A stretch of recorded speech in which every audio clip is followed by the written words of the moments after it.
चीन और अमेरिका जिस तरह से एक दूसरे पर टैरिफ बढ़ा रहे हैं, उससे दोनों देशों के बीच बड़े पैमाने पर ट्रेड वॉर छिड़ने की आशंका तेज हो गई है। चीन ने अमेरिकी वस्तुओं पर टैरिफ को 50% बढ़ाते हुए 84% कर दिया है। वहीं अमेरिकी राष्ट्रपति डोनाल्ड ट्रंप ने चीन से आयात होने वाले सामान पर टैरिफ बढ़ाकर 125% कर दिया है। साथ ही दुनिया के बाकी देशों के लिए उन्होंने हाई टैरिफ पर 90 दिनों की रोक को मंजूरी दी है। ट्रंप के अचानक फैसला बदलने से अमेरिकी शेयर बाजार में बुधवार के कारोबारी सत्र में ऐतिहासिक उछाल देखने को मिली। वहीं चीन को छोड़ जिन देशों पर टैरिफ की तलवार लटक रही थी, उन्होंने राहत की सांस ली है। बाजार के जानकारों का कहना है कि ट्रंप की ओर से दी गई राहत ने बाजार के सेंटीमेंट को डर से उत्साह में बदल दिया है। हालांकि खतरा अभी टला नहीं है, क्योंकि टकराव दुनिया की दो बड़ी अर्थव्यवस्थाओं के बीच है। ट्रंप के ताजा ऐलान पर चीन ने कहा है कि वह चुपचाप नहीं बैठेगा। अब ये समझते हैं कि अमेरिका और चीन का आपसी व्यापार कितना है। अमेरिका और चीन के बीच द्विपक्षीय व्यापार पिछले साल करीब 585 अरब डॉलर का रहा। इसमें अमेरिका ने चीन से 440 अरब डॉलर का आयात किया, जबकि चीन ने अमेरिका से 145 अरब डॉलर का आयात किया। इसकी वजह से साल 2024 में अमेरिका का चीन के साथ 295 अरब डॉलर का व्यापार घाटा था। हालांकि यह कुल अमेरिकी अर्थव्यवस्था के 1% के बराबर है, लेकिन अमेरिकी अर्थव्यवस्था के आकार को देखते हुए यह अच्छा खासा व्यापार घाटा है। लेकिन यह 1 ट्रिलियन डॉलर के आंकड़े से काफी कम है, जिसका डोनाल्ड ट्रंप ने इस सप्ताह दावा किया था। अमेरिका और चीन एक दूसरे से क्या खरीदते हैं, आइए जानते हैं। साल 2024 में अमेरिका से चीन को निर्यात होने वाली वस्तुओं में सबसे बड़ा हिस्सा सोयाबीन का था, जो मुख्य रूप से चीन के 44 करोड़ सुअरों के भोजन के लिए इस्तेमाल किया जाता है।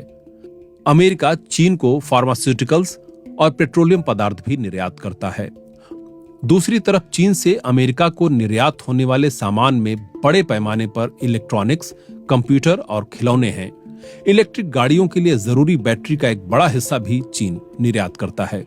लेकिन अमेरिका को चीन से होने वाले निर्यात में सबसे बड़ी हिस्सेदारी स्मार्टफोन की है, जो कि अमेरिका को चीन से होने वाले कुल निर्यात का 9% बैठता है। इन स्मार्टफोन का एक बड़ा हिस्सा अमेरिकी मल्टीनेशनल कंपनी एप्पल के लिए बनाया जाता है। यही वजह है कि चीन पर अमेरिकी टैरिफ लगाने के बाद हाल के सप्ताहों में एप्पल का बाजार मूल्य सबसे अधिक गिरा। पिछले 1 महीने में ही इसके शेयर में 20% तक की गिरावट आई है।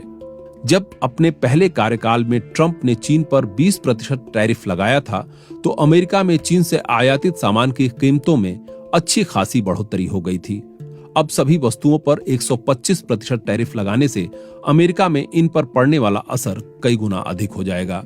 यही स्थिति चीन के साथ भी होने वाली है और अमेरिकी निर्यात पर जवाबी टैरिफ लगाने से वहां भी दाम बढ़ेंगे और चीन के उपभोक्ताओं पर इसका बोझ पड़ेगा। लेकिन टैरिफ से परे व्यापार के माध्यम से एक दूसरे को नुकसान पहुंचाने के लिए इन देशों के पास दूसरे रास्ते भी हैं।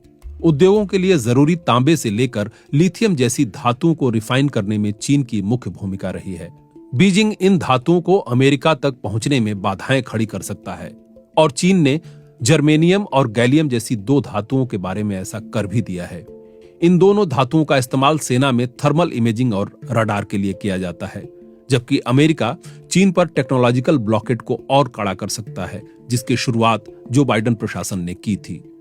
इससे चीन को एडवांस्ड माइक्रोचिप्स इंपोर्ट करने में और कठिनाई हो सकती है, जो कि आर्टिफिशियल इंटेलिजेंस जैसे एप्लीकेशंस के लिए बहुत जरूरी है। चीन अभी भी इसे खुद नहीं बना सका है। ट्रेड वॉर का अन्य देशों पर क्या असर पड़ सकता है? अंतर्राष्ट्रीय मुद्रा कोष यानी IMF के अनुसार इस साल कुल वैश्विक अर्थव्यवस्था में अमेरिका और चीन की हिस्सेदारी करीब 43% है। अगर इन दोनों देशों के बीच व्यापक ट्रेड वॉर छिड़ जाता है, तो यह दोनों की विकास दर को धीमा करेगा या यहां तक कि उन्हें मंदी में भी खींच सकता है, और इससे पैदा हुई सुस्त वैश्विक विकास दर से अन्य देशों की अर्थव्यवस्थाओं को भी नुकसान पहुंचेगा।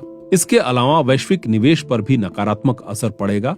हालांकि और भी संभावित खतरे हैं, लेकिन इतना तो तय है कि चीन और अमेरिका के बीच खुले ट्रेड वॉर का खामियाजा वैश्विक स्तर पर होगा।